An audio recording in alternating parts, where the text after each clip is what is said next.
धम्मं शरणं गच्छामि संघं शरणं गच्छामि।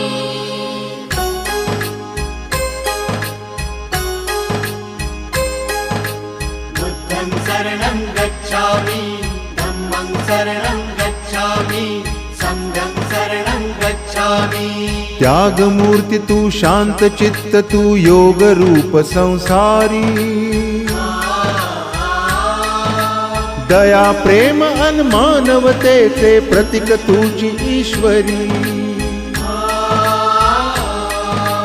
सिद्धमूर्ती सिद्धार्थ गौतम सकलांचा स्वामी